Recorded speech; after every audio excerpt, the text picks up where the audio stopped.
Oil की prices international market में ज़्यादा होती हैं और पाकिस्तान में महंगाई ज़्यादा हो जाती है।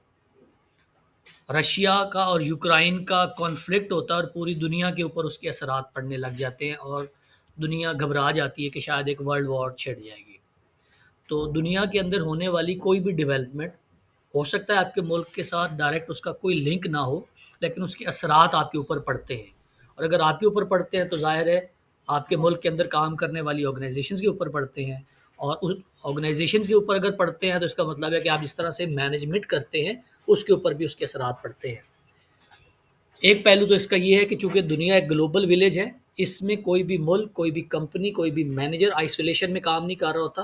तो उसको अवेयर होना पड़ता है कि ग्लोबल ट्रेंड्स क्या हैं और दुनिया के अंदर होने वाली कोई भी चेंज पॉजिटिवली या नेगेटिवली उसके ऊपर कैसे इम्पैक्ट कर सकती है।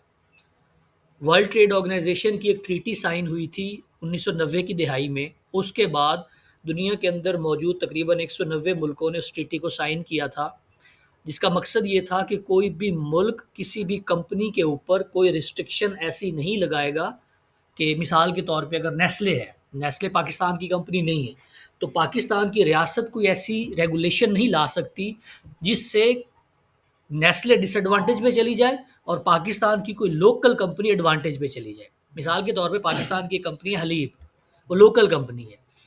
नेस्ले बाहर की कंपनी है, नेस्ले अगर प्रॉफिट कमाएगी तो यहाँ से निकाल के लेके जाएगी।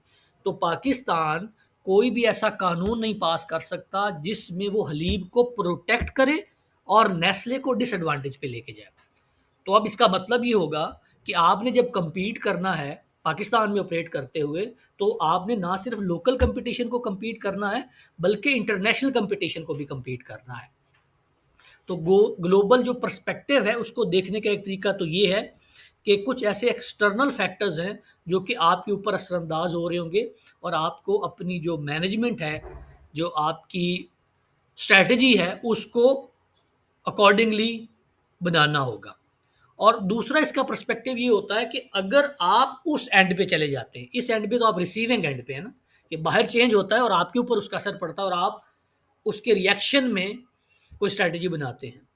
दूसरी ऑप्शन ये हो सकती है कि अगर आप इस चेंज के पीछे जो फोर्स है, जो इंजन है, उसमें आप बैठे हुए हैं। मिसाल के तौर पे अगर आप में से कोई बंदा नेस्ले में काम कर रहा होगा, तो अब जो सिचुएशन है वो उलट हो गई कि आप एडवांटेज में चले गए।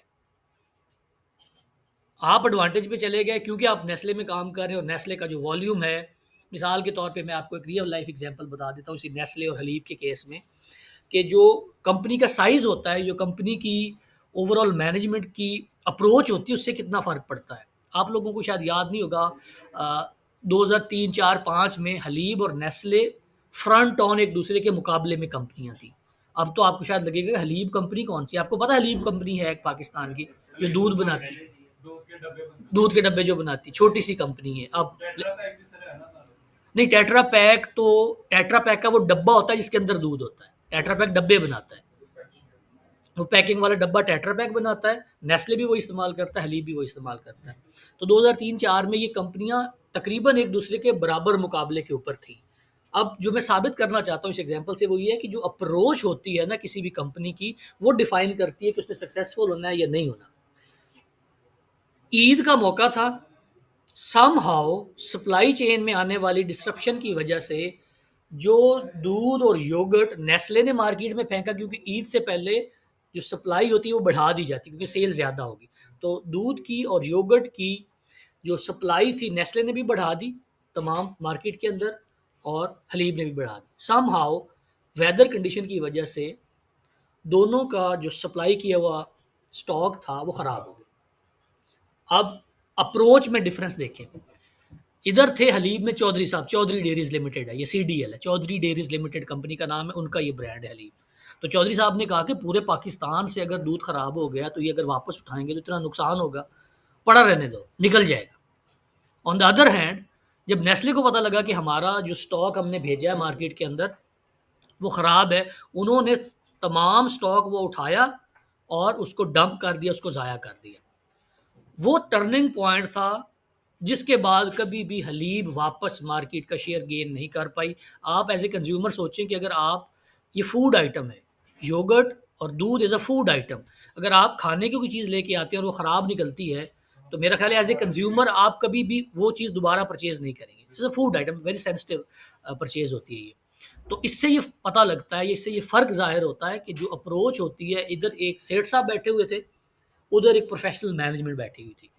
तो अगर आप रिसीविंग एंड पे होते हैं, तो भी आपने अपने बिहेवियर को इस हिसाब से रखना है कि जो ग्लोबल कंपटीशन है, उसके असरात आपके ऊपर पड़ेंगे।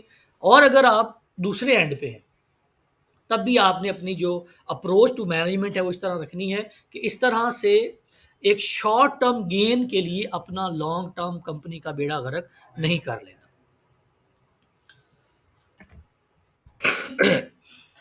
हमारा जो पूरा चैप्टर होगा, इसमें जो हमारी आउटलाइन है, उसमें सबसे पहले हम देखेंगे कि ये ग्लोबल पर्सपेक्टिव होता क्या है।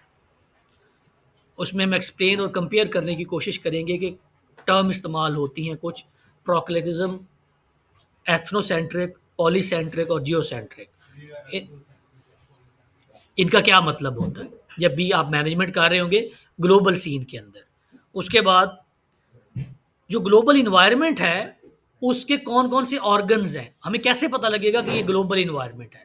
मिसाल के तौर पे अगर हमने लीगल या पॉलिटिकल इन्वायरमेंट है, जैसे मैंने रशिया और यूक्रेन की एग्जांपल दी है कि रशिया और यूक्रेन के दरमियान जो कॉन्फ्लिक्ट हो रहा है, अब उसका पाकिस्तान के साथ डायरेक्ट कोई लिंक नहीं है। दुनिया के बहुत सारे ममालिक के साथ उसका डायरेक्ट लिंक कोई नहीं है। हमारी तो बॉर्डर ही नहीं मिलती उनके साथ, लेकिन उसका इम्पैक्ट पाकिस्तान के ऊपर और पूरी दुनिया के ऊपर देखा जा रहा है। वो क्यों देखा जा रहा है? उसके बाद north American free trade agreement, ये क्या था, ये क्यों साइन हुआ है, इसकी क्या वजह है, उसको हम देखने की कोशिश करेंगे। फिर कुछ रीजनल ट्रेड अलायंसेस बना ली जाती हैं, वो क्यों बनाई जाती हैं। इकोनॉमी को देखने के लिए पिछले चंद सालों में दुनिया के ग्लोबल इकोनॉमिस्ट ने एक असूल ये ड्राइव किया है, पूरी दुनिया के अंदर होने वाली जो ग्लोबल डेवलपमेंट है, उसमें एक पैटर्न नज़र आ रहा है। पैटर्न ये नज़र आ रहा है कि पूरी दुनिया के अंदर मुल्क तरक्की नहीं करते। पूरी दुनिया के अंदर पिछले 100 सालों में ट्रेंड ये देखा गया है कि पूरा का पूरा खित्ता तरक्की करता है। नॉर्थ अमेरिका पूरा खित्ता है, 5-6 मुल्क हैं, वो तरक्की कर रहे हैं। यूरोप के अंदर 27-28 मुल्क हैं, वो तरक्की कर रहे हैं। China, Hong Kong, Malaysia, Indonesia, Taiwan, Japan, ये पूरा खित्ता है, ये पूरा इकट्ठा तरक्की कर रहा है। तो पिछले 100 सालों में ये एक्सपीरियंस किया गया कि कोई एक मुल्क आइसोलेशन में रह के तरक्की नहीं कर सकता। तो इसी वजह से तमाम ममालिक को रीजनल कनेक्टिविटी बनाने की बात की जाती है। पाकिस्तान और इंडिया को भी यही कहा जाता है कि आप अपनी जो दुश्मनियाँ वो साइड पे रखें। अगर आप इसी तरह लड़ते रहेंगे तो आप डेवलपमेंट नहीं कर पाएँगे, क्योंकि अब 100 सालों से ये तजुर्बा किया गया कि कोई मुल्क आइसोलेशन में रह के अकेला तरक्की नहीं कर पाएगा, उसको पूरे खित्ते को उठाना पड़ेगा। अब आपको सीपैक की भी समझ आ जानी चाहिए कि चाइना क्यों चाहता है कि पाकिस्तान भी तरक्की करे, अफ़गानिस्तान भी तरक्की करे, सेंट्रल एशिया की स्टेट्स भी तरक्की करें। क्योंकि उसको पता है कि अगर मैं अकेला तरक्की करूँगा तो ये पूरा खित्ता चूँकि डेवलप नहीं होगा, तो ये मुझे पीछे खींचते रहेंगे हमेशा। अब चाइना तरक्की कर रहा है, 10% उसका जीडीपी का ग्रोथ रेट है, 8%, 7%, 10%। इंडिया 6-7% पे कर रहा है, हम माइनस से उठ के आ रहे हैं। तो पाकिस्तान चूंकि वो सारी जो एवरेज है, चाइना की 8% की, 10% की, इंडिया की 6% की और हमारी माइनस की, इसकी एवरेज निकालें तो ये 4-5% पे आ जाती है। तो इस साउथ एशियन इलाके की तरक्की ना होने की एक वजह ये भी है कि यहाँ पे जो डेवलपमेंट होती है किसी एक मुल्क में और उसके साथ वाले मुल्क में जो डिफरेंस है वो बहुत ज़्यादा है। तो सीपैक को लाने के पीछे और बहुत सारे जो ऑब्जेक्टिव्स हैं, एक ऑब्जेक्टिव ये भी है कि दुनिया ने ये अब एक्सपीरियंस कर लिया और ये समझ लिया है कि कोई भी मुल्क आइसोलेशन में अकेले रह के तरक्की नहीं कर सकता, पूरे के पूरे खित्ते ने तरक्की करनी होगी। तो इसको भी देखने की कोशिश करेंगे, ये जो रीजनल अलाइंसेस बनाई जाती है इसकी वजह क्या होती है। फिर यूरोपियन यूनियन क्यों बना हुआ है? आपने सुना होगा यूरोपियन यूनियन है एक, उसकी अपनी फ़ौज भी है, नेटो उसकी फ़ौज का नाम है। फिर वर्ल्ड बैंक क्यों बना हुआ है? आईएमएफ क्यों बना हुआ है? ये किस मुल्क के इदारे हैं? ये क्यों बने हैं? इनकी क्या ज़रूरत पड़ी है? और इसका ग्लोबल पर्सपेक्टिव देखते हुए मैनेजमेंट के ऊपर इसके क्या असरात पड़ सकते हैं, इनको देखने की कोशिश करेंगे। और जैसे मैंने पहले कहा था कि वर्ल्ड ट्रेड ऑर्गेनाइजेशन का एक ट्रीटी है जो तमाम ममालिक ने साइन किया हुआ है, इसकी इम्प्लीकेशन क्या है और क्यों तमाम ममालिक ने वर्ल्ड ट्रेड ऑर्गेनाइजेशन का वो जो ट्रीटी है, वो जो ट्रीटी का मतलब होता है एग्रीमेंट, मुआहदा, तो वो जो ट्रीटी साइन किया हुआ है वो क्यों किया हुआ है। तो ये ओवरऑल हमारे ऑब्जेक्टिव्स हैं कि हमने क्या क्या पढ़ना है। फिर अगर आप बिज़नेस करना चाहते हैं ग्लोबली, या हम इस तरह देख लें कि अगर जो ऑर्गेनाइज़ेशंस ग्लोबली बिज़नेस कर रही हैं, वो फ़र्म्स कौन-कौन सी हैं? उस ऑर्गेनाइज़ेशन की फ़र्म क्या होगी? आपने नाम सुना होगा मल्टीनेशनल कॉर्पोरेशन, ये क्या होती है? बॉर्डरलेस ऑर्गेनाइज़ेशन, ये क्या होती है? इम्पोर्ट करना क्या होता है? एक्सपोर्ट करना क्या होता है? आपने सुना होगा कि ये फ़लाँ कंपनी की फ्रैंचाइज़ है। फ्रैंचाइज़ का क्या मतलब होता है? मेडिकल या फार्मास्यूटिकल में कहा जाता है कि फ़लाँ कंपनी का लाइसेंस है हमारे पास, तो लाइसेंस का क्या मतलब होता है? फ्रैंचाइज़ में और लाइसेंस में क्या फ़र्क होता है? इम्पोर्ट और एक्सपोर्ट में क्या फ़र्क होता है? फिर उसके बाद स्ट्रैटेजिक अलायंसेस बनाई जाती है। अभी किसी ने यहाँ पे कहा था टेट्रा पैक का नाम लिया था। तो tetra pack was a global alliance, एक पाकिस्तान की कंपनी थी, टेट्रा पैक एक स्वीडन की कंपनी। तो ये 2 कंपनियों ने मिल के बनाया। तो ये कैसे बनती हैं? स्ट्रैटेजिक अलायंस क्यों बनाई जाती है? फिर अगर आपने कोई जॉइंट ये भी सुना होगा कि जॉइंट वेंचर हो गया। नेस्ले मिल्क पैक, पाकिस्तान के अंदर है नेस्ले मिल्क पैक, दुनिया के अंदर है नेस्ले। पाकिस्तान में ऑपरेट करने वाली कंपनी, उसका नाम है Nestle milk pack. Milk pack Pakistan की कंपनी थी, नेस्ले ग्लोबल कंपनी थी, इनका जॉइंट वेंचर हो गया। तो इसमें क्या फ़र्क होता है अगर कोई कंपनी अपना बिज़नेस जाके बाहर शुरू करती है और एक जॉइंट वेंचर करती है, जेवी किया जाता है, उसका क्या मतलब होता है? फिर फ़ॉरेन सब्सिडरी खोल ली जाती है। जैसे पाकिस्तान के अंदर ऑपरेट करते हुए केएफसी को, पाकिस्तान में पूरे केएफसी को ऑपरेट करता था पेप्सी ग्रुप। पाकिस्तान में जिसके पास पेप्सी का ग्रुप था पाकिस्तान में, वही बंदा, वही ग्रुप केएफसी को ऑपरेट करता था। फिर केएफसी ने ये कहा कि एक फॉरेन सब्सिडरी खोल ली जाती है। फॉरेन सब्सिडरी, आगे जाके हम इसके ऊपर मज़ीद भी बात करेंगे कि एक ऐसी कंपनी जो पाकिस्तान में रजिस्टर्ड है एज़ ए फॉरेन कंपनी, उसके अम्ब्रेला के अंदर केएफसी ऑपरेट करता रहा। अब वो फॉरेन सब्सिडरी भी ख़त्म हो गई, बंद हो गई है। आरिफ नकवी का आपने नाम सुना होगा, आजकल ख़बरों में आ रहा होता है, अबराज कैपिटल वाला, जिसको पकड़ लिया है मेरे ख़्याल है एफआईए ने। तो ये उसका ग्रुप था, कापोला ग्रुप, फिर वो भी डिसॉल्व हो गया। तो ये मुख्तलिफ फॉर्म्स ऑफ गवर्नमेंट होती हैं जब भी कोई कंपनी ग्लोबल जाने लगती है। फिर जब हम मैनेजमेंट करते हैं ग्लोबल इन्वायरमेंट में, तो कुछ लीगल, कुछ ग्लोबल, कुछ सोशो इकोनॉमिक इम्पैक्ट्स पड़ते हैं आपके ऊपर। केएफसी पोर्क के सैंडविचेस बनाता है, जो बर्गर्स होते हैं, पूरी दुनिया में बनाता है, पाकिस्तान में नहीं बनाता। क्यों? सोशल कल्चर नॉर्म्स ऐसी हैं कि यहाँ पे पोर्क या हराम गोश्त से वो कोई चीज़ सर्व नहीं कर सकते। इंडिया के अंदर वो जब चिकन भी इस्तेमाल करते हैं, उसको प्रॉपर तरीके से हलाल नहीं करते, झटका करते हैं, मशीनों से वो उसका गोश्त बनाते हैं। पाकिस्तान में वो नहीं कर सकते। और केएफसी के केस में तो एक मतलब एग्जांपल ये भी है कि जो चिकन होता है, इसके ऊपर अगर आपने कभी देखा हो, जब इसका गोश्त बनाते हैं तो एक बड़ी हल्की सी लेयर होती है उसके ऊपर, स्किन के ऊपर, मतलब ऊपर उसके जो पर वगैरह उतार देते हैं तो एक स्किन आती है, तो वो पाकिस्तान में उतारनी पड़ती है, इंडिया में वो नहीं उतारते। अगर आप इंडिया की वो वीडियोज़ वगैरह देखें तो उसमें आपको वो नज़र आता है, या सेंट्रल एशिया की देखें, यूरोप की देखें, तो वो चिकन के ऊपर एक लेयर नज़र आती है। वो लेयर कौन-सी होती है, वो क्यों हटानी पड़ती है उनको? तो इसका मतलब है कि किसी भी मुल्क का जो लोकल कल्चर होता है, जो सोशो इकोनॉमिक कंडीशंस होती हैं, उसका भी असर पड़ता है आप किस तरह बिज़नेस करेंगे। अब यही बिज़नेस अगर इंडिया, यूरोप में किया जा रहा है तो और तरह से किया जा रहा है, पाकिस्तान और अफ़गानिस्तान में किया जा रहा है या सऊदी अरब में किया जा रहा है तो डिफरेंट तरीके से किया जा रहा है। कंपनी तो एक ही है। तो इसका मतलब है कि कुछ ऐसे इम्पैक्ट्स पड़ते हैं लोकल एनवायरनमेंट के, लोकल कल्चर के, सोशल नॉर्म्स के, जिनकी वजह से कंपनी को अपनी जो स्ट्रैटेजी है, अपनी जो हिकमत अमली है, अपनी जो प्रोडक्ट लाइन है। अब नेस्ले पाकिस्तान में ऑपरेट करता है, कभी आपने नेस्ले की शराब देखी है? पूरी दुनिया में नेस्ले शराब बेचता है, तो पाकिस्तान में नहीं है। तो इसका मतलब है कि नेस्ले को ये फैसला करना पड़ा पाकिस्तान में ऑपरेट करते हुए कि हम यहाँ पे अपनी जो प्रोडक्ट लाइन लाएँगे उसमें ये चीज़ नहीं होगी। बाकी दुनिया में जो चॉकलेट्स वो बेचते हैं उसके अंदर वो जो फैट इस्तेमाल करते हैं, वो हराम जानवरों से भी इस्तेमाल, वो जो निकालते हैं, एक्सट्रैक्ट करते हैं, वो इस्तेमाल हो जाती है। लेकिन पाकिस्तान में जो किट कैट डाली है उन्होंने, उस पे उसको इंग्रीडिएंट्स में बताना पड़ा है कि इसके अंदर जो फैट इस्तेमाल हुई है, ये एनिमल फैट नहीं है, ये हमने जो फूड से इस्तेमाल की, जो दरख्तों से जो ऑर्गेनिक इस्तेमाल करते हैं हम, तो ये क्यों करना पड़ा है? तो इस तरह के बहुत सारे फैक्टर्स होते हैं जो कि कंपनीज़ के ऊपर इम्पैक्ट डालते हैं। हमेशा मैं ये कहता होता हूँ कि जब भी आप किसी भी फिनोमेना को अप्रोच करते हैं तो उस फिनोमेना के टॉप के ऊपर मौजूद चीज़ों को माइंड में रख के समझना चाहिए। इस सारी डिस्कशन का, इस चैप्टर को पढ़ाने का मकसद ये होगा कि आप ये समझें कि आपने ये वाले फ़ैसले करने हैं। अपना विज़न इतना रखें कि मैं किसी मल्टीनेशनल कंपनी के ऊपर जाके एज ए मैनेजर बैठूंगा और ये फैसले मुझे करने पड़ेंगे। तो इस वजह से मुझे इन तमाम बातों का पता होना चाहिए। नेस्ले का रीजनल हेड मैं बनूंगा, पेप्सी का रीजनल हेड मैं बनूंगा, कोक का रीजनल हेड मैं बनूंगा, सोचने पे कोई पाबंदी नहीं है। मैं अपनी कंपनी बनाऊंगा जो नेस्ले और कोक के कम्पीट में आएगी और केएफसी की कंपटीशन में आएगी, तो मुझे इन बातों का पता होना चाहिए। विजन हमेशा बहुत बड़ा रखना चाहिए, सोच हमेशा बड़ी रखनी चाहिए, टारगेट बहुत बड़ा रखना चाहिए। अगर टारगेट ही छोटा रख लिया, टारगेट आपने रख लिया 10 का, तो अगर आपने 50% किया तो कहाँ तक पहुंचे? 5 तक। टारगेट रखा हुआ है 100 का, उसका 50% किया तो कहाँ पहुंचे? 50 पे।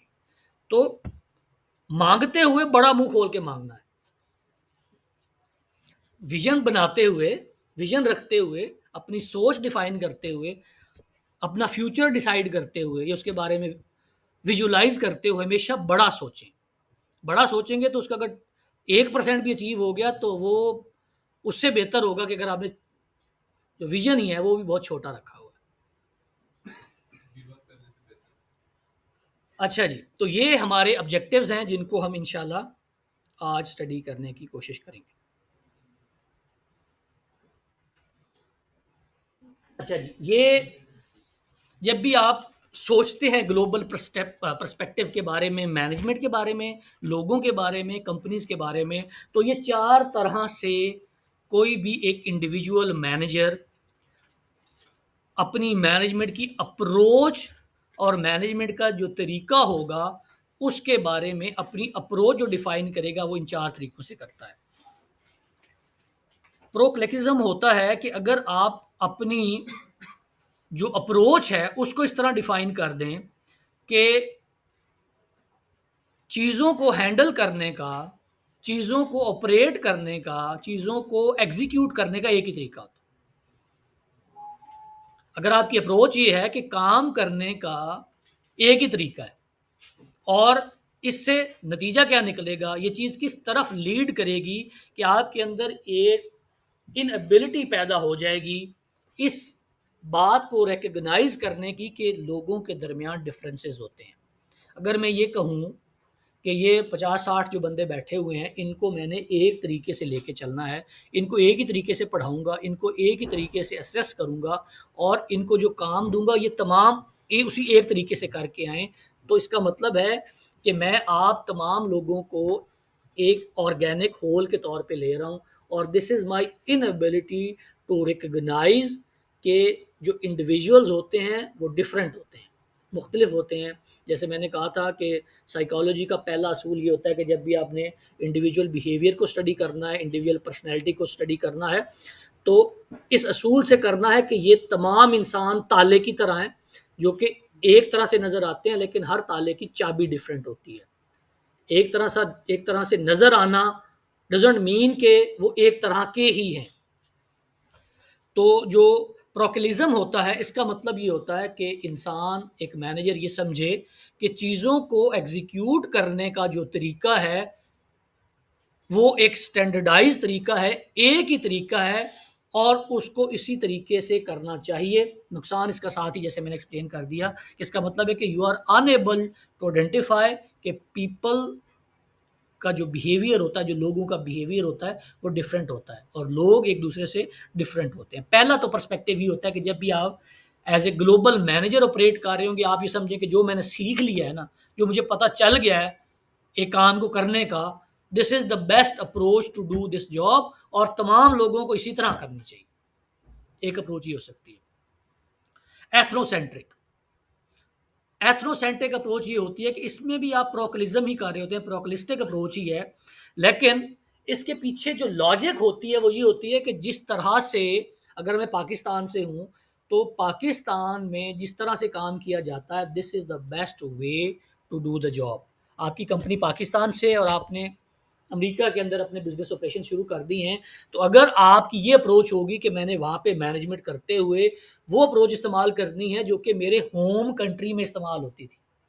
होम कंट्री इज़ पाकिस्तान, तो पाकिस्तान में जिस तरह मैनेजमेंट की जाती थी, मैं इरिस्पेक्टिव ऑफ द फैक्ट कि अब मैं कहाँ पे कर रहा हूँ, चाइना में कर रहा हूँ, ऑस्ट्रेलिया में कर रहा हूँ, हमारा ताल्लुक होता है, उसको कहा जाता है कि ये इसका एथनिक ग्रुप है। तो एथनिसिटी से, एथनिक ग्रुप से ये वाली अप्रोच बनती है कि अगर आप एथनोसेंट्रिक हो जाते हैं कि जो सेंटर है आपकी सोच का, वो बुनियाद बन रहा है आपके इलाके का, होम कंट्री। कि अगर आप ये समझते हैं कि आपके होम कंट्री के अंदर इस्तेमाल होने वाली approach is the best approach, तो इसका मतलब है कि आप प्रोकोलिस्टिक अप्रोच के साथ ही जा रहे हैं, लेकिन उसमें जो प्रोकोलिज्म आप कर रहे हैं उसकी बुनियाद आपका इलाका है, आपका मुल्क है। दूसरी अप्रोच ये हो सकती है। तीसरी अप्रोच ये हो सकती है पॉलीसेंट्रिक। पॉलीसेंट्रिक का क्या मतलब होता है? Poly means multiple. पॉली का मतलब क्या होता है? मल्टीपल। आपने कई दफ़ा सुना होगा कि जब भी इस्लाम के ऊपर लोग एतराज़ कर रहे होते हैं, ये जो स्कॉलर्स हैं वेस्ट के, तो वो कहते हैं पॉलीगैमी क्यों अलाउड है इस्लाम के अंदर? पॉलीगैमी मीन्स मल्टीपल शादियां क्यों अलाउड हैं इस्लाम के अंदर? तो पॉलीगैमी, इसको पॉलीगैमी कहा जाता है कि जिस मज़हब में एक से ज़्यादा शादियां अलाउड हैं, एक से ज़्यादा शादियां की जा सकती हैं, उस मज़हब के बारे में कहा जाता है कि इसमें पॉलीगैमी अलाउड है। तो पॉली इज़ मल्टीपल। तीसरी अप्रोच ये हो सकती है कि आप ये समझें, the view of a manager in the host country know the best work approaches and practices for running their businesses।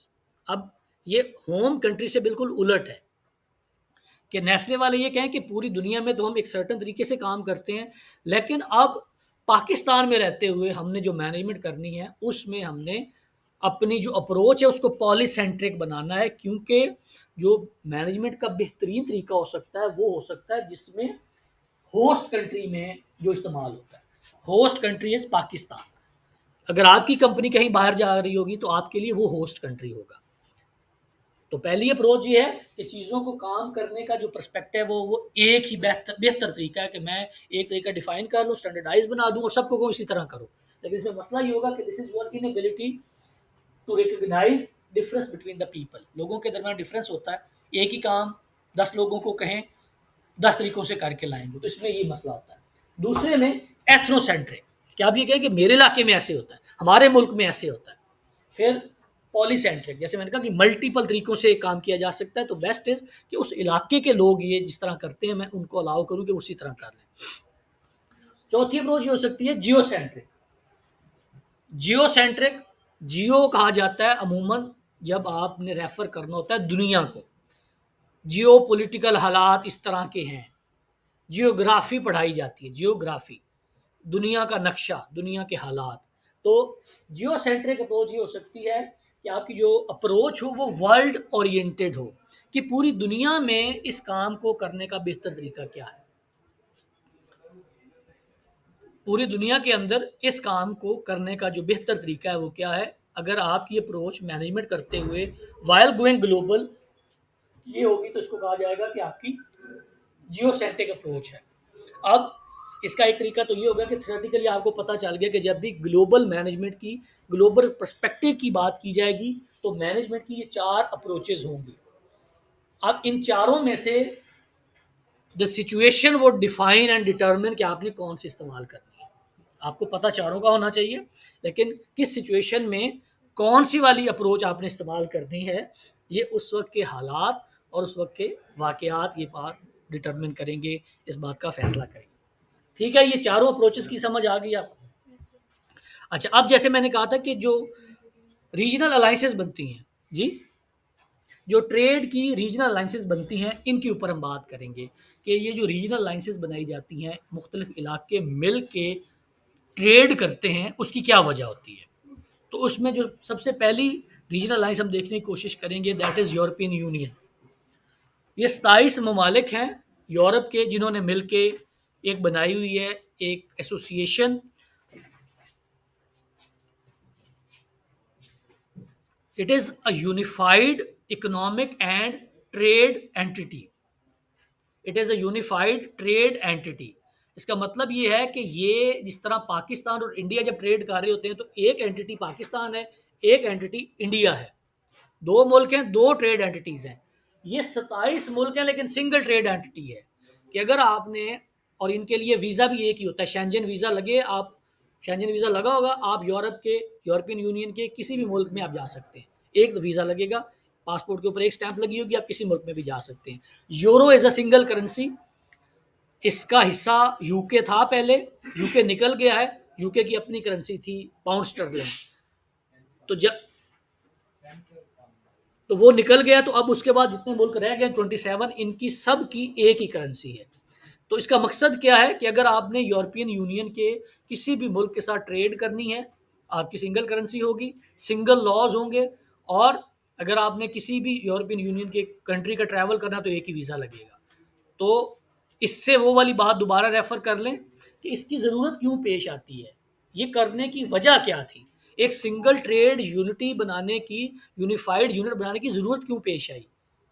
वो रियलाइजेशन जो आज से 100 साल पहले इकोनॉमिस्ट को हो गई थी कि दुनिया के अंदर कोई भी मुल्क आइसोलेशन में तरक्की नहीं कर पाएगा, तमाम रीजन्स तरक्की करेंगे, खित्ते तरक्की करेंगे। इस वजह से हम तमाम मुल्क जो यूरोपियन यूनियन में हैं, वहाँ पे बहुत अमीर मुल्क भी हैं और पोलैंड जैसे गरीब मुल्क भी हैं। मतलब पोलैंड और इस तरह के जो वेस्ट यूरोप के ममालिक हैं, वो पाकिस्तान, इंडिया, बांग्लादेश, श्रीलंका, इस तरह के मुल्क हैं। और यहाँ पे स्विट्ज़रलैंड भी है, फ्रांस भी है, जर्मनी भी है, इस तरह के। और दूसरी तरफ वहाँ पे जो सोशल वेलफेयर की स्टेट्स हैं, फिनलैंड है, स्वीडन है, डेनमार्क है, नॉर्वे है, इस तरह के मुल्क भी हैं। तो इसका फ़ायदा क्या होता है कि जो एवरेज है, कि एक बहुत अच्छा मुल्क भी है, एक बहुत बुरा मुल्क भी है, तो अच्छे मुल्क का, अच्छी इकोनॉमिक परफॉर्मेंस का असर उस लो परफॉर्मिंग मुल्क के ऊपर भी आता है, तो एवरेज बेहतर हो जाती है। जी सर, ये तो यूरोपियन यूनियन है, मतलब यूरोप के सारे ममालिक हैं, तो ये पाकिस्तान की हेल्प क्यों करते हैं? पाकिस्तान तो यूरोपियन ही है। पाकिस्तान की हेल्प क्यों करते हैं? नहीं, मतलब पाकिस्तान और बाकी ममालिक। ये बहुत लंबी हो जाएगी बात, इसको इस तरह समझें। एक पॉलिटिकल साइंस के अंदर एक असूल होता है कि power tends to exert itself. सादा लफ्ज़ों में, ताकत अपना नफूज चाहती है। जिस मुल्क के पास, जिस बंदे के पास ताकत होती है, वो ये चाहता है कि लोग माने कि मेरे पास ताकत है। ये हमारी जो ब्यूरोक्रेसी वाले डालों के ऊपर जाते हैं, प्रोटोकॉल लगवाते हैं, इनको मिलने जाएं तो वेट करवाते हैं। क्यों करवाते हैं? ताकि पता लगे कि मेरे पास कितनी ताकत है। अब ये इंडिविजुअल के ऊपर भी अप्लाई होता है, ग्रुप के ऊपर भी अप्लाई होता है, और मुल्क के ऊपर भी अप्लाई होता है।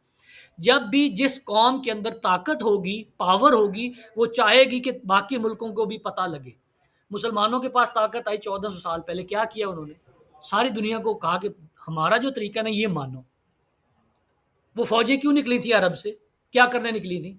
ये दिखाने निकली थी कि देखो, हमें पता चल गया है कि इंसान की ज़िंदगी को गुजारने का बेहतरीन तरीका क्या है। अब हमसे सीखो, अगर नहीं सीखोगे तो फिर जंग करो हमारे साथ। यूरोप को भी, यहाँ पे यूरोपियन अक़वाम ने बरे सगीर के ऊपर हमला क्यों किया था? ताकत आ गई थी, उन्हें पता लग गया था कि दुनिया के अंदर रहने के लिए पॉलिटिकल सिस्टम कौन सा बेहतर है, इकोनॉमिक सिस्टम कौन सा बेहतर है, सोशल सिस्टम कौन सा बेहतर है। हमारा सिस्टम अब अडॉप्ट करो, नहीं तो फिर हम तुम्हारे साथ जंग करेंगे। यही ये करते हैं। अब चूंकि इवॉल्व हो के यूनाइटेड नेशन बनने के बाद हालात बदल गए हैं, तो अब ये मदद के नाम के ऊपर करते हैं। मुझे और आपको ये मदद क्यों नहीं करते? इनकी जो मदद आती है ना, वो एजेंडा के साथ आती है।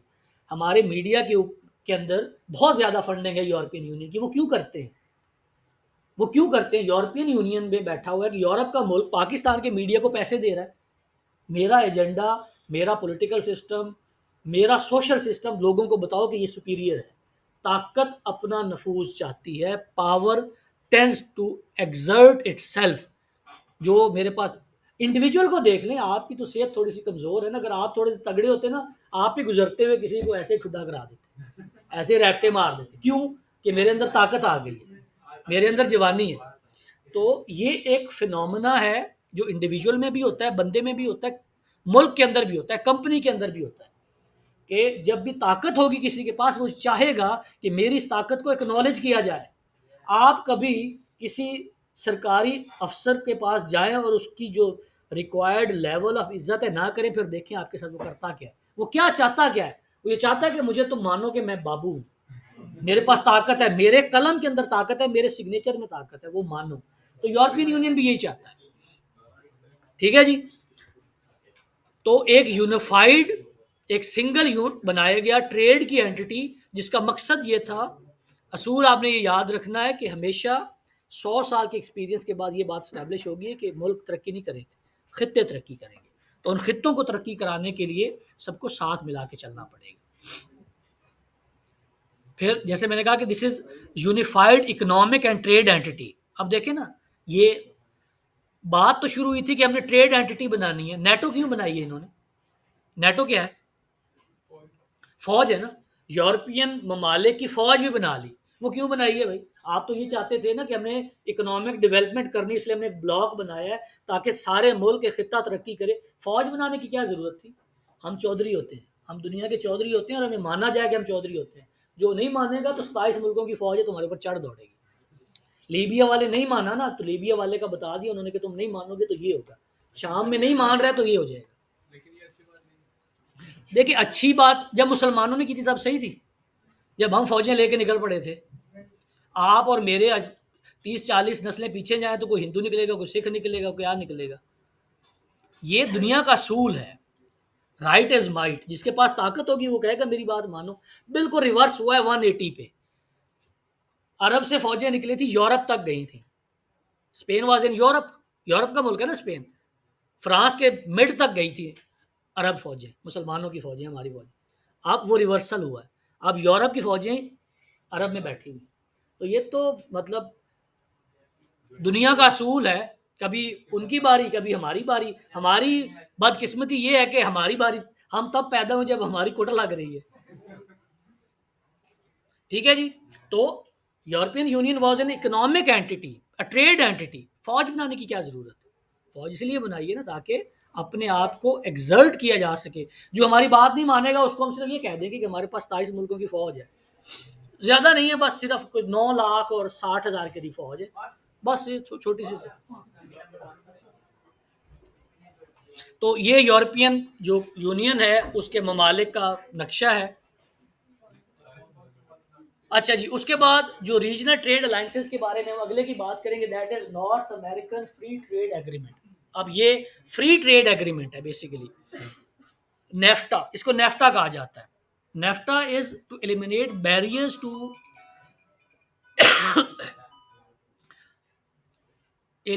Barriers to free trade tariffs, import licensing requirements and customer user free. ठीक है जी। ये अमेरिका, कनाडा और मैक्सिको। अब देखिए, कनाडा और अमेरिका तो बहुत डेवलप्ड नेशंस हैं, उनको मैक्सिको मिलाने से क्या फ़ायदा होगा? मैक्सिको तो उनका बदमाश है, वो उनका पाकिस्तान है। कि जिस तरह इंडिया और चाइना बेहतर परफॉर्म कर रहे हैं इकोनॉमिकली और पाकिस्तान उनमें थोड़ा सा पीछे है, तो अमेरिका तो बहुत ही डेवलप्ड नेशन है, पूरी दुनिया में उसका राज है। कनाडा भी बहुत एक अच्छा मुल्क है। तो मैक्सिको को क्यों मिलाया? असूल फिर वही रेफर करूंगा कि पूरे रीजन को अगर तरक्की नहीं दी जाएगी तो फिर या तो डोनाल्ड ट्रंप की तरह मैक्सिको और अमेरिका के दरमियान दीवार बना दो कि ये दीवार के उस तरफ ही मरें, हमारे पास ना है, क्योंकि इम्पैक्ट आएगा। और तारीख में एक दफ़ा ये हो चुका है, तारीख में एक दफ़ा ये हो चुका है। रोमन अम्पायर का जब दौर था, रोमन अम्पायर इस वक्त जो यूरोपियन यूनियन है इस इलाके में थी रोमन एम्पायर। वो उस वक्त का समझ लें यूरोप था, मतलब इस्लाम से पहले की बात है। तो रोमन एम्पायर में बहुत ज़्यादा डेवलपमेंट हो गई। और ये जो इधर चाइना का जो सहरा, यहाँ से एक बंदा निकलता है अटिला, अटिला द हन। यहाँ पे भूख थी, उसने पूरे इस इलाके में जितने भी भूखे लोग थे ना उनको इकट्ठा किया, उनकी फौज बनाई और जाके रोमन एम्पायर के ऊपर हमला कर दी। ये हमला हो चुका है सिर्फ कि हम सारे गरीब हैं, ये इतने अमीर हैं, इनके ऊपर हमला करो।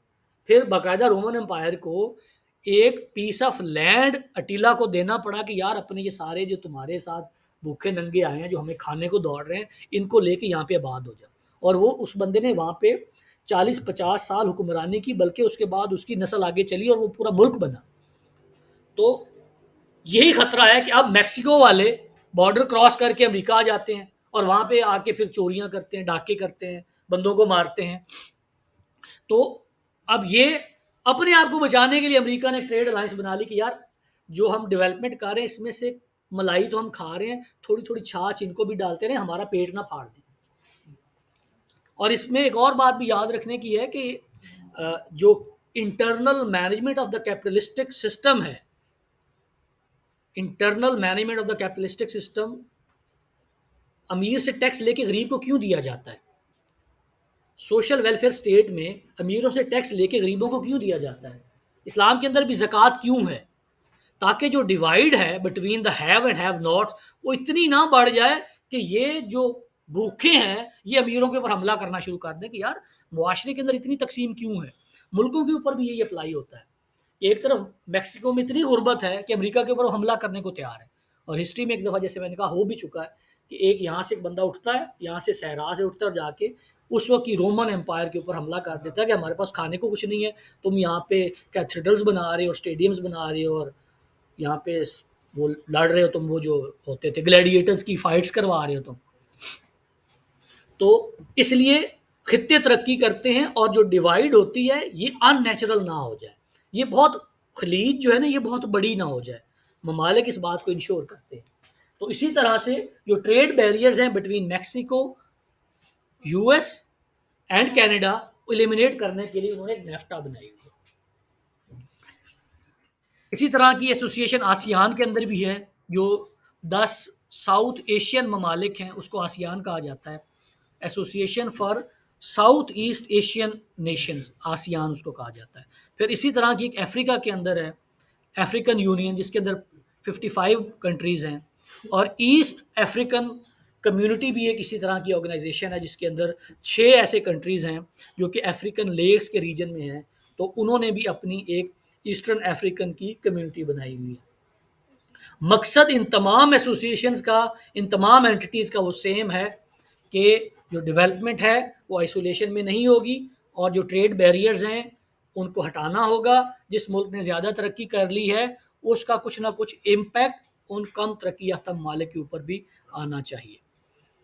आसियान ममालिक ये वाले हैं, इसमें फ़िलीपींस है, इंडोनेशिया है, सिंगापुर है, मलेशिया है, ब्रुनाई दारुल इस्लाम है, वियतनाम है, कंबोडिया है, थाईलैंड है, लाओस है और म्यांमार है। ये अफ्रीकन यूनियन के कंट्रीज़ हैं। ये सार्क एक और इसी तरह की एसोसिएशन है जिसके अंदर 8 मुल्क हैं, पाकिस्तान, इंडिया, श्रीलंका, मालदीव्स, नेपाल, बांग्लादेश, अफगानिस्तान और भूटान। तो इन तमाम एसोसिएशंस का बुनियादी मकसद इससे मिलर, जिसके ऊपर हम पहले बात कर चुके हैं। अच्छा, अब उसके बाद जो ग्लोबल ट्रेड के मैकेनिज्म है, ग्लोबल ट्रेड आइसोलेशन में नहीं हो सकती, हैप हैज़र्ड तरीके से नहीं हो सकती, और हर मुल्क अपनी मर्जी से नहीं कर सकता। Global trade among Nations does not happen on its own, खुद नहीं हो रही होती, उसका एक सिस्टम है। ए trade issue arises, global trade system ensure that trade continues effectively and efficiently. जो ग्लोबल ट्रेड का मैकेनिज्म है, जिसका मैंने कहा था कि 1990 की दिहाई के अंदर एक ट्रेड एग्रीमेंट, एक ट्रीटी हुई थी, वर्ल्ड ट्रेड ऑर्गेनाइजेशन की ट्रीटी जिसको कहा जाता है ट्रीटी इज एग्रीमेंट, जिसमें तमाम मुल्कों ने 190 के करीब मुल्क थे उन्होंने उसको साइन किया था कि तमाम ममालिक के दरमियान होने वाली जो ट्रेड है वो किन पैरामीटर्स के ऊपर होगी। अब ये एक बहुत लंबी डिबेट है कि क्या ये जो वर्ल्ड ट्रेड ऑर्गेनाइजेशन है इसकी जो ट्रीटी है वो साइन करनी चाहिए थी या नहीं करनी चाहिए थी। मिसाल के तौर पे एक कॉन्सेप्ट होता है जो पाकिस्तान एक्सपीरियंस कार भी रहा है, उसको कहा जाता है economies of the scale. Economies of the scale ये होता है कि when you produce in large volumes तो आपकी पर यूनिट कॉस्ट कम आती है। अब पाकिस्तान की आबादी है 22 करोड़, चाइना की आबादी है 1.5 अरब, ठीक है जी। अब 1.5 अरब की मार्केट को सर्व करने के लिए जब चाइना प्रोड्यूस करता है कोई चीज़ तो वो बनाता है इन बिलियंस, तो जब वो इन बिलियंस बनाता है तो उसकी पर यूनिट कॉस्ट कम आती है। अब पाकिस्तान वही चीज़ प्रोड्यूस करेगा तो वो तो मिलियंस में बनाएगा, 10-12 लाख बना लेगा, उसकी पर यूनिट कॉस्ट ज़्यादा आती है। तो अब चाइना पाकिस्तान के मुकाबले में जब ट्रेड कर रहा होगा तो वर्ल्ड ट्रेड ऑर्गेनाइजेशन कहती है कि पाकिस्तान कोई भी ट्रेड बैरियर्स नहीं लगा सकता चाइना के ऊपर। चाइना जो चीज़ बनाएगा वो पाकिस्तान में भी बेच सकता है, अमेरिका में भी बेच सकता है, इंडिया में भी बेच सकता है। तो एक तरह से जो छोटे मुल्क हैं, जो लेस डेवलप्ड नेशंस हैं, वो डिसएडवांटेज पे चले जाते हैं इस वजह से, क्योंकि जो बड़ा मुल्क है जिसने तरक्की ज़्यादा कर ली है, जिसकी आबादी ज़्यादा है या जिसकी मैन्युफैक्चरिंग कैपेसिटी बहुत ज़्यादा है, तो वो पहले ही एडवांटेज पे चला जाता है। तो खैर इसके ऊपर होती रहती है, कुछ लोग इसके प्रोमिनेंट हैं, वो कहते हैं कि इसको होना चाहिए इससे, क्योंकि जो इस वक्त ग्लोबल इकोनॉमिक सिस्टम है इसका एक असूल ये है कि जो कंपटीशन है, इससे कंपटीशन बढ़ेगा ना, कि अगर चाइना एक सस्ती चीज़ दे रहा है तो पाकिस्तान में मौजूद कंपनीज के ऊपर कंपल्शन आएगी कि आप भी उससे सस्ती चीज़ दो, तो इससे कंपटीशन बढ़ेगा। और ग्लोबल इकोनॉमिक सिस्टम का एक बुनियाद ये है कि जो कंपटीशन होता है, कंपटीशन लीड्स टू इफेक्टिवनेस। हमेशा एफिशिएंसी और इफेक्टिवनेस कंपटीशन से आएगी। अगर आपका मुल्क आपको प्रोटेक्ट करता है, लोकल कम्युनिटी को और लोकल इंडस्ट्री को, तो कभी कंपटीशन आएगा ही नहीं। सरकारी इदारों में जो बुरा हाल है वो क्यों है? कंपटीशन ही कोई नहीं है। उसे पता है कि इस बंदे ने बिजली वापडा से ही लेनी है, लेस्को से ही लेनी है। अब अगर यहाँ पे कंपटीशन आ जाए तो वापडा वाले पीछे पीछे घूमेंगे ना। आप पीटीसीएल का एग्जांपल देख लें कि पीटीसीएल वाले भी इसी तरह के फिरौन होते थे, अब क्यों नहीं है? अब क्यों फ़ोन करते हैं? अब क्यों उनकी कस्टमर सर्विस बेहतर हो गई है? तो कंपटीशन है। तो ग्लोबल इकोनॉमिक सिस्टम इस वक्त जो ऑपरेट कर रहा है, उसका एक बुनियादी असूल ये है कि जो कंपटीशन होता है उससे इफेक्टिवनेस और एफिशिएंसी बढ़ती है, और एट द एंड जो कंज्यूमर है उसके लिए आसानी पैदा होती है।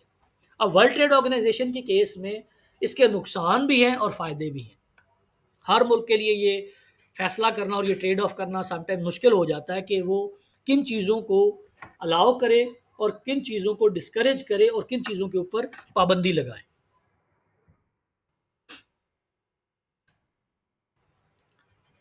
World Trade Organization deals with the global rules of trade between nations, कि पूरी दुनिया के अंदर जो कानून होगा दो ममालिक के दरमियान ट्रेड का, उसका फैसला वर्ल्ड ट्रेड ऑर्गेनाइजेशन कर रही होगी। इसकी छोटी सी समरी ये है कि ये आ गया ना 1995 के अंदर एक General Agreement on Tariffs and Trade हुआ था, गैट, 1995 में। टैरिफ्स क्या होता है? व्हाट इज टैरिफ जी? टैक्स। Tariff is tax. कि अगर चाइना ने पाकिस्तान के अंदर कोई चीज़ भेजनी है तो क्या पाकिस्तान उसके ऊपर कोई टैरिफ लगाएगा? तो टैरिफ लगा के पाकिस्तान क्या करता है कि चाइना की उस चीज़ को थोड़ा सा महंगा कर देता है चाइना के लिए, कि चाइना की एक कॉस्ट ऑफ प्रोडक्शन थी, फिर पाकिस्तान में लगा हुआ टैरिफ उसके अंदर ऐड होगा तो वो चीज़ महंगी हो जाएगी। अगर वही चीज़ पाकिस्तान के अंदर बन रही होगी उसके ऊपर कोई टैरिफ नहीं होगा। तो टैरिफ और नॉन टैरिफ बैरियर्स होते हैं जो कि मुख्तलिफ कंट्रीज़ लगाते हैं ताकि अपनी जो लोकल इकॉनमी है, लोकल जो इंडस्ट्री है, उसको प्रोटेक्ट कर सकें। Function as the only global organisation dealing with the rules and trade of among the nations. एक ही ऐसी एंटिटी है कि अगर दो ममालिक के दरमियान कोई मसला आ जाएगा तो उसको मॉडरेट कराने के लिए World Trade Organization is the authority जिसमें जाके बात की जाएगी।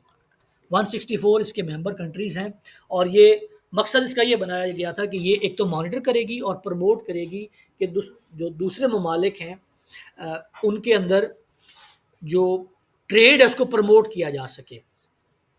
इसका एक और पहलू जो भी आपको पता होना चाहिए वो ये है कि हमने पहले लेक्चर में बात की थी एडम स्मिथ के हवाले से, जब हमने बात की थी कि इस सारी तरद्दुद की वजह क्या है, वर्ल्ड ट्रेड ऑर्गेनाइजेशन क्यों बनाना पड़ी। हमने इसके ऊपर बात की थी और मुझे यकीन है कि आपको याद नहीं होगी। इसकी वजह ये है कि इंडस्ट्रियल रेवोल्यूशन आने के बाद मैंने कहा था कि एडम स्मिथ ये कहता है कि अगर आप दो काम कर दें, एडम स्मिथ जो इकोनॉमिस्ट है जिसने वेल्थ ऑफ नेशन किताब लिखी थी, कि अगर आप स्पेशलाइजेशन ऑफ द जॉब कर दें, कि अगर हमने जूता बनाना है तो जूता बनाने के अंदर 5-6 चीज़ें अलग अलग कर दें। सामान एक बंदा परचेज करेगा, इसका सोल कोई और बनाएगा, इसका अपर कोई और बनाएगा, स्टिच कोई और करेगा, बेचेगा कोई और। ये आपने डिवाइड कर दिए। अगर आप और इसके मुकाबले में एक बंदा ये सारे काम कर रहा हो, तो जब आपने स्पेशलाइजेशन ऑफ द जॉब कर दी तो जो प्रोडक्शन के अंदर इम्पैक्ट आएगा वो कितना आएगा? 10 यूनिट से उठ के ये 5,000, 4,800 टू बी प्रिसाइज, 4,800 यूनिट्स तक बढ़ सकता है। तो इसका क्या मतलब है कि आपकी जो प्रोडक्शन की कैपेसिटी है वो कितने परसेंट बढ़ गई? 5,000 गुना तक बढ़ सकती है। दूसरा, इंडस्ट्रियल एवोल्यूशन के बाद जो फ़र्क ये पड़ा कि एक काम जो कि बंदे ने करना होता है अब वो मशीन करी। कपड़ा बनाना है, मशीन बंदा बना रहा है। अब बंदे का मूड नहीं है, तबीयत ख़राब हो गई है, खाना खाने उठ गया है, सो गया है। मशीन की तो ना तबीयत ख़राब होती है, ना उसने खाना खाना होता है, ना उसने ब्रेक करनी होती है। तो जो प्रोडक्शन बढ़ गई पूरी दुनिया के अंदर इंडस्ट्रियल रेवोल्यूशन आने के बाद, और जब इंसानियत को इस असूल का पता चल गया कि जो स्पेशलाइजेशन ऑफ द लेबर है इसकी वजह से प्रोडक्शन के ऊपर कितना असर पड़ता है, तो हुआ ये कि अब 5000 गुना पूरी दुनिया के अंदर प्रोडक्शन बढ़ गई है। पाकिस्तान के या किसी भी मुल्क के अंदर 5000 गुना आबादी भी बढ़ी है, 5000 गुना मार्केट भी बढ़ी है, नहीं बढ़ी। अब हुआ ये कि जिन मुल्कों में स्पेशलाइजेशन ऑफ द लेबर हो गई और इंडस्ट्रियल रेवोल्यूशन के बाद ऑटोमेशन होगी, अब उनके पास अबंडेंस प्रोडक्शन है, चीज़ें बहुत ज़्यादा प्रोड्यूस हो रही, मार्केट उतनी है। तो अब दुनिया को ये लगा कि अगर तो हम ये इतनी ज़्यादा जो प्रोडक्शन हो गई है इसको खपाएंगे कहाँ पे, इसलिए ये वर्ल्ड ट्रेड ऑर्गेनाइजेशन बनाई गई कि अच्छा अमेरिका ने बना ली है ना, तो उधर बेच के आते हैं ना, इंडिया में बेच के आते हैं, वहाँ पे 1 अरब है, चाइना में बेचते हैं और 1.5 अरब है, पाकिस्तान 22 करोड़ है, वो तो इनएफिशिएंट है, वो तो बना नहीं सकते। तो वर्ल्ड ट्रेड ऑर्गेनाइजेशन के पीछे एक ये मोटिव भी था कि because of the industrial revolution and wealth of nation लिख दी थी एडम स्मिथ ने 1776 में, कि जो स्पेशलाइजेशन है जो ऑफ द जॉब, उसकी वजह से जो प्रोडक्शन है वो बहुत बढ़ जाती है। तो उस प्रोडक्शन को खपाने का कोई मैकेनिज्म भी तो होना चाहिए ना, कोई रूल्स तो होने चाहिए ना, कोई ऐसी बॉडी तो हो जहां पे जाके हम बात कर सकें। पहली जंग अजीम और दूसरी जंग अजीम क्यों हुई थी? अगर मुल्कों 5-6 मुल्क एक तरफ है, 5-6 मुल्क एक तरफ है, उनके दरमियान अगर कोई मसला हो जाता है तो किसके पास जाएंगे? तो जंग होगी, उन्होंने कहा ठीक है फिर देख लेते हैं, आ जाओ बाहर आते जरा, यहाँ बात नहीं होती तो बाहर आ। तो वो बाहर आ और फिर वो जो 5-6 मुल्क थे वो बढ़ती गए, अब ज़ाहिर उधर भी अलाइंस उधर भी अलाइंस है, तो वो सारे बाहर निकले और फिर वो जंग अजीम शुरू हो गई। इसके बाद फिर यूनाइटेड नेशन बनाएगी कि यार अगर मुल्कों के दरमियान कोई झगड़ा है, कोई पॉलिटिकल इशू है, कोई कन्फ्रंट्रेशन है, तो यूनाइटेड नेशन में लेके जाएंगे, वहाँ पे बात होगी। ये बाहर आ और वहाँ इसको फैसला करने वाली जो हिकमत अमली ये सही नहीं है। तो वर्ल्ड ट्रेड ऑर्गेनाइजेशन तक हमने जो रीजनल लाइसेंस होती हैं, जो ग्लोबल ट्रेड है, उसके बारे में बात की। अगर यहाँ तक किसी का कोई सवाल है तो काइंडली पूछ लें, नहीं तो फिर हम आगे चलते हैं। सर ये जो पहला पॉइंट है इसको जरा एग्जांपल के साथ ये देखें, इसकी अभी ये जो मैंने तकरीर की है इसके पीछे ये थी, इसकी वजह ये थी कि इसको 1985 में ये जो journal Agreement on Tariffs and trade बनाने की ज़रूरत क्यों पेश है, वो कहानी मैंने आपको सुना दी कि ये एग्रीमेंट साइन किया गया जिसमें टर्म्स एंड कंडीशन लिख दी गई कि कोई भी मुल्क किसी दूसरे मुल्क के ऊपर टैरिफ बैरियर नहीं लगाएगा, सिर्फ अपनी लोकल इकोनॉमी को प्रोटेक्ट करने के लिए। जैसे मैंने चाइना की एग्जांपल दी कि चाइना जूते बना रहा है, वो बनाता है 1 अरब जूता। अब 1 अरब जूते जब प्रोड्यूस करेगा तो पर यूनिट कॉस्ट कम आएगी। पाकिस्तान में फैक्ट्री वो बनाती है साल के 10,000 जूते, तो इसकी पर यूनिट कॉस्ट ज़्यादा होगी क्योंकि कम बना रहा है। इसका मैं आपको एक और एग्जांपल देता हूँ कि ये जो 10 पैक होता है कोक का, 10 पैक कोक का कितने का आता है? खरीदा किसी ने? 55 या 60 का, अच्छी जगह से 55 या 60 का। मेट्रो में 48 रुपए का है वो। तो वो 48 रुपए का मेट्रो वाले कैसे बेच रहे हैं? क्योंकि उन्होंने, सरकार का होता है, किसी कंपनी का राइट नहीं होता कि टैक्स को खत्म कर दे। उन्होंने चूंकि लार्ज वॉल्यूम्स में खरीदा होगा तो कंपनी ने, कोक ने अपना प्रॉफिट मार्जिन कम करके उनको सस्ता दे दिया होगा और वही सस्ता उसने आगे ट्रांसफर कर दिया। वैसे इनडायरेक्टली टैक्स भी वो बचा रहे होते हैं। अच्छा जी, अब इसके बाद आपने सुना होगा आजकल इंटरनेशनल IMF पाकिस्तान को कर्जे देता है।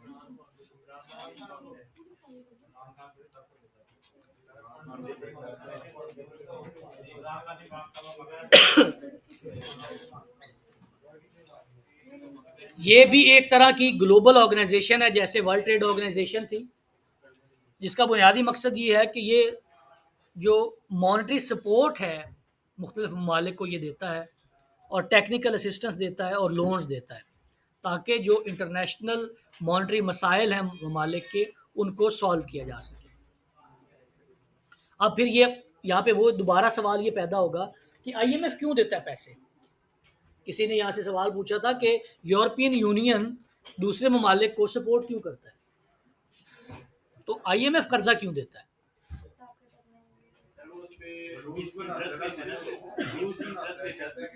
इंटरेस्ट तो बहुत कम होता है। आपके ख्याल में कितना इंटरेस्ट होगा पाकिस्तान ने जो कर्जा लिया? नहीं, इंटरेस्ट देखो पाकिस्तान में इस वक्त अगर आप बैंक से कर्जा लेने जाते हो तो क्या रेट है इंटरेस्ट रेट पाकिस्तान? 7, बहुत ही अच्छा बैंकर होगा दे 9%, 9.5% तो पॉलिसी रेट है, कम से कम 13% है। नहीं नहीं, नहीं, वो घर वाला नहीं, घर वाला तो सब्सिडाइज्ड है ना। पाकिस्तान में policy rate is 9%। Policy rate का मतलब होता है जो स्टेट बैंक देता है। इसके ऊपर बैंक ने अपना मुनाफा डाल के इंटरेस्ट रेट लेना होता है। तो कोई भी बैंक अगर आप नॉर्मल लोन लेने जाते हो तो 13-14% से कम नहीं मिलेगा। आईएमएफ ने पाकिस्तान को जो कर्जा दिया है वो तो दिया है 3% पे, वो कैसे दे दिया? तो interest is not an issue, interest नहीं होता। अपने एजेंडे के सर जब वो एक कंट्री को देंगे तो मुश्किल से बाकी कौन से लेंगे कि उनका इंटरेस्ट कम है। हाँ, इंटरेस्ट कम है, लेकिन ये कि इसमें उनको क्या फायदा है, उनको फायदा क्या है? ये बात है।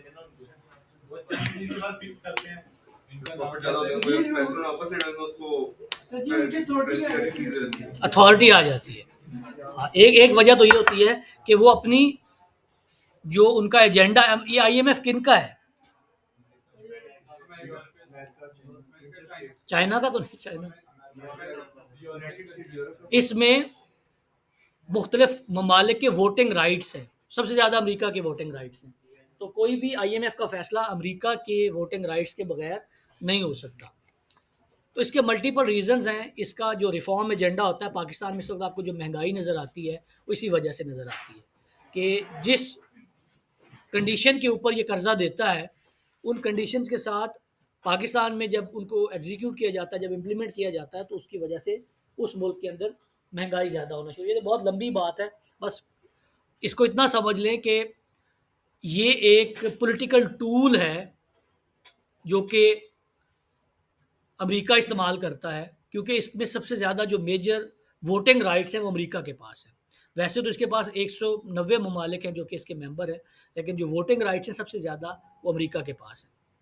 तो अमेरिका की इजाज़त के बगैर अब इसका दूसरा जो इम्पैक्ट आता है जब पाकिस्तान के केस में है वो ये है कि जब तक पाकिस्तान इसके प्रोग्राम में है और ये हमें इसका परफॉर्मेंस का लेटर नहीं दे देंगे कि पाकिस्तान की इकॉनमी ठीक है, तब तक हम FATF और उसकी जो ग्रे लिस्ट है उसी के अंदर रहेंगे और कोई भी दूसरा मुल्क हमें लोन नहीं देगा। इसके पास जाना क्यों पड़ा पाकिस्तान को? आपको सबको पता है, मतलब अपेरेंटली सब ये लग रहा है कि यार इसके पास जाना सही नहीं है।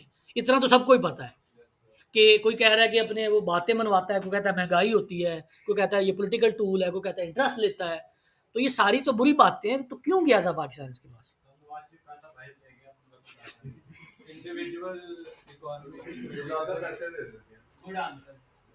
ज़्यादा पैसे दे देते हैं। एक रीज़न कि मतलब पाकिस्तान को जो बेल आउट पैकेज मिला है वो $6 अरब का मिला है। तो $6 अरब लेना किसी और मुल्क से थोड़ा सा मुश्किल है। चाइना दे सकता है, सऊदी अरब दे सकता है, सऊदी अरब ने भी हमें 2 अरब दिया हुआ है। तो एक वजह तो ये कि इतने ज़्यादा पैसे इकट्ठा एक जगह से मिल सकते हैं। और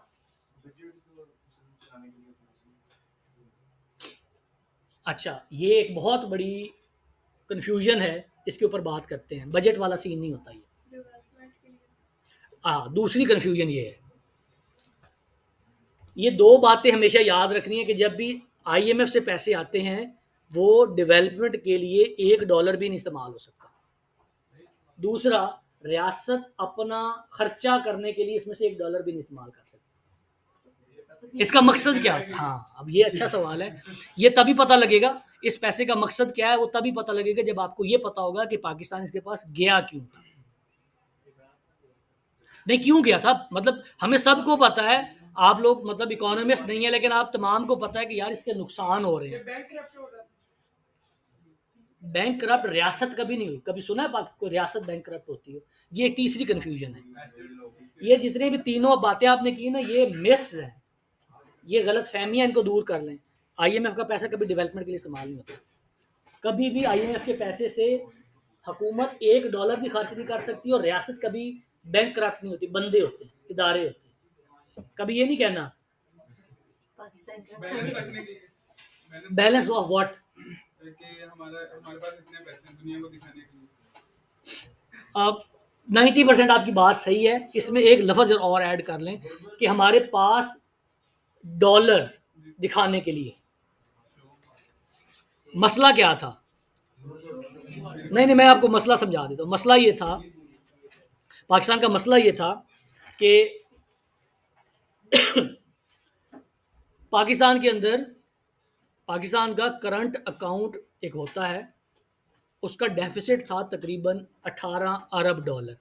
करंट अकाउंट डेफिसिट ये होता है कि आपके मुल्क ने कितने डॉलर कमाए और कितने डॉलर पे करने हैं, इनका जो डिफरेंस होता है उसको करंट अकाउंट कहा जाता है। करंट अकाउंट पाकिस्तान डॉलर कैसे कमाता है, जो बाहर पाकिस्तानी हैं वो पाकिस्तान में पैसे भेजते हैं, पाकिस्तान एक्सपोर्ट करता है और डॉलर कमाता है, और पाकिस्तानी डॉलर पे कौन कौन से करने होते हैं कि जो पाकिस्तान ने इंपोर्ट्स किए उसके पैसे पे करने होते हैं, जो कर्जे लिए हुए हैं उनके पैसे पे करने होते हैं। तो ये इनफ्लो और आउटफ्लो है। पाकिस्तान का इनफ्लो और आउटफ्लो के दरमियान 18 अरब डॉलर का डेफिसिट था जब नून लीग की हुकूमत गई है। उसकी वजूहात क्या है वो एक लंबी बहस है, उसकी तरफ हम नहीं जाते, लेकिन उस वक्त ये मसला था। उसकी वजह बुनियादी तौर पे ये थी कि आपने जब अपनी इकॉनमी को ग्रो करते हैं ना, पाकिस्तान की इकॉनमी के बारे में कहा जाता है कि जब पाकिस्तान की इकॉनमी ग्रो करती है तो चूंकि लोकल इकॉनमी के अंदर उस डिमांड को पूरा करने की सकत नहीं होती, तो पाकिस्तान में इंपोर्ट्स बढ़ जाती हैं, डिमांड बढ़ती है, डिमांड पूरा करने अब देखें ना, मेरे पास पैसे आए, मैंने अगर मोबाइल खरीदना है, लैपटॉप खरीदना है, गाड़ी खरीदनी है, अच्छी शर्ट खरीदनी है, तो ये सारी चीज़ें पाकिस्तान तो नहीं बनाता। तो क्या होता है, क्योंकि पाकिस्तान की लोकल इकॉनमी नहीं ये चीज़ें बना रही होती, लैपटॉप पाकिस्तान नहीं बनाता, ये डिवाइस पाकिस्तान नहीं बनाता, माउस पाकिस्तान नहीं बनाता, मोबाइल पाकिस्तान नहीं बनाता, इस कमरे में जो चीज़ें इनमें से 90% पाकिस्तान नहीं बनाता। तो हम पाकिस्तान को उस डिमांड को पूरा करने के लिए इंपोर्ट करना पड़ता है। अब जब इंपोर्ट करना होता है तो वो पेमेंट डॉलर में करनी होती है। तो 5.8 की ग्रोथ रेट तो नज़र आ गई थी 2018 में, लेकिन हमारा इंपोर्ट बिल बहुत बढ़ गया था और हमारा जो करंट अकाउंट डेफिसिट था वो गया था 20 बिलियन। पाकिस्तान को अपने वो डॉलर मेंटेन करने के लिए आईएमएफ से वो डॉलर लिए कि हमें यार ये 6 अरब डॉलर दे दो, हमने अपने स्टेट बैंक में अपने रिजर्व्स के तौर पे रखने।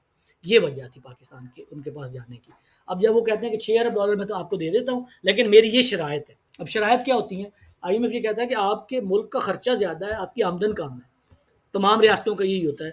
दुनिया के जो 50 लीडिंग ममालिक हैं उन तमाम का बजट डेफिसिट के अंदर है। बजट डेफिसिट का क्या मतलब है कि उनकी आमदन कम है, खर्चे ज़्यादा हैं, और तमाम मुल्कों में ये होता है। ये मतलब अमेरिका का भी यही है। दुनिया के 50 लीडिंग तरक्की याफ्ता ममालिक का बजट डेफिसिट है, पाकिस्तान का भी डेफिसिट है।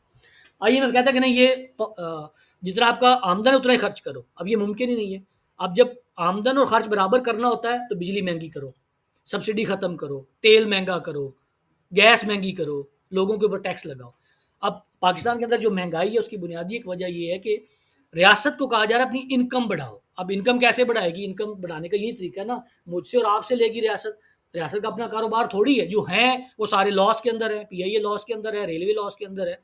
तो आईएमएफ के पास जाने का जो बुनियादी मकसद था या जो बुनियादी ज़रूरत थी, जो वजह थी, वो ये थी कि हमारे पास अपने जो फॉरेन एक्सचेंज रिजर्व्स के अंदर रखने के लिए जो डॉलर होते हैं वो नहीं थे। वो पूरे करने के लिए, अपना करंट अकाउंट डेफिसिट पूरा करने के लिए हमें आईएमएफ के पास जाना पड़ा। ठीक है जी। अच्छा, अब वर्ल्ड बैंक, इसके अलावा जो दूसरा ग्लोबल इंस्टीट्यूशन है जिसका आपको पता होना चाहिए, it is a group of 5 closely associated institutions that provides financial and technical assistance for developing countries. यहाँ पे किसी ने कहा था, हाँ आपने कहा था, डेवलपमेंट के लिए पैसे वर्ल्ड बैंक देता है।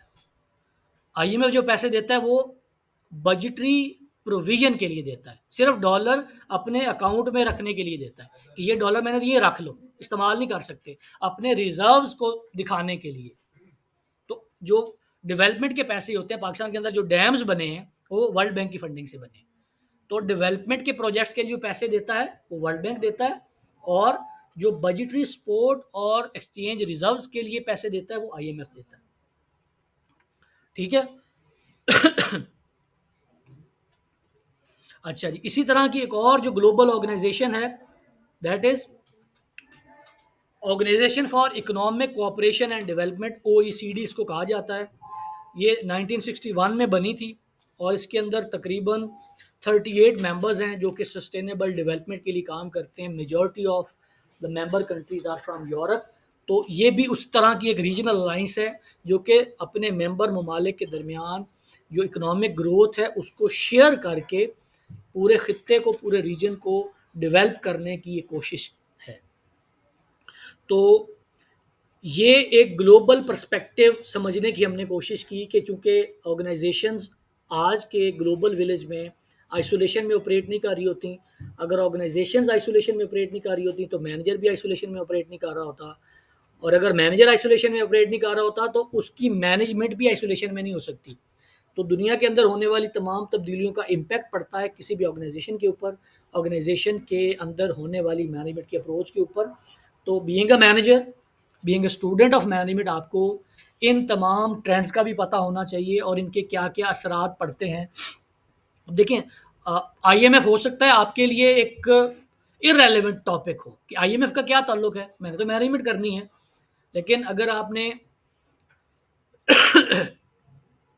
पाकिस्तान के अंदर किसी कंपनी के अंदर आप काम कर रहे थे और आईएमएफ के प्रोग्राम से पहले जिस तरह आप सोच रहे थे, आईएमएफ के प्रोग्राम के बाद आप उस तरह से नहीं सोच सकते, क्योंकि आईएमएफ के प्रोग्राम के आने का मतलब ये होता है कि मुल्क के अंदर महंगाई होगी, क्योंकि रियासत को कहा जाएगा अपनी इनकम बढ़ाओ, अपने खर्चे कम करो। और रियासत तो सिंपली टैक्स से करती है ना, पैसा कमाती है, तो टैक्स बढ़ेंगे। तो अब मतलब 17% सेल्स टैक्स, 10% इनकम टैक्स, तो 26-27% तो सीधा सीधा टैक्स लग गया। तो जिस बंदे ने अपनी को फिजिबिलिटी बना के रखी हुई थी बिफोर द आईएमएफ प्रोग्राम, वो तो 27% का तो वैसे डेफिसिट में चला गया। तो अगर कभी फ्यूचर में जब आप मैनेजमेंट कर रहे होंगे किसी ऑर्गेनाइजेशन में और आपको ये खबर पता चल जाए कि पाकिस्तान आईएमएफ के प्रोग्राम में जाने लगा है, तो आप अपनी तमाम कॉस्टिंग के अंदर 25% का इम्पैक्ट डाल लें कि पाकिस्तान में 25% महंगाई आनी है। और इन्फ्लेशन के बारे में जो एक बुनियादी चीज़ होती है जो हमेशा याद रखनी होती है कि future inflation is caused by the past inflation as well. इसका मतलब ये होता है कि इस वक्त जो महंगाई है, अगर कल से हुकूमत किसी चीज़ की कीमत ना बढ़ाए तो आज की महंगाई का असर भी आने वाले दिनों की प्राइस के अंदर आएगा, बढ़ेगा। इसीलिए कहा जाता है कि जो प्राइसेस होती हैं या जो वेजेस होती हैं ये बैकवर्ड रिजिड होती हैं। प्राइसेस आर रिजिड बैकवर्ड, कि कभी आपने सुना है कि किसी चीज़ की कीमत एक दफ़ा बढ़ गई तो कम हुई हो? बहुत कम होता है। तो इसकी वजह ये होती है कि जो आज इन्फ्लेशन है, जो आज अफरात ज़र है, ये कंट्रीब्यूट करेगा कल अगर कीमतें नहीं भी बढ़ती फिर भी महंगाई आपको असरअंदाज होगी। तो ये इकोनॉमी का, इकोनॉमिक्स का एक बुनियादी असूल होता है कि आज होने वाली इन्फ्लेशन का असर कल आने वाली इन्फ्लेशन के ऊपर अपने इस वेरिएशन का असर ज़रूर वो डालेगी, अगर चीज़ों की कीमतें वैसे नहीं भी बढ़ती तो। ठीक है जी, किसी का कोई सवाल है? चलें फिर ब्रेक करते हैं, तो इंशाल्लाह मिलते हैं 15 मिनट।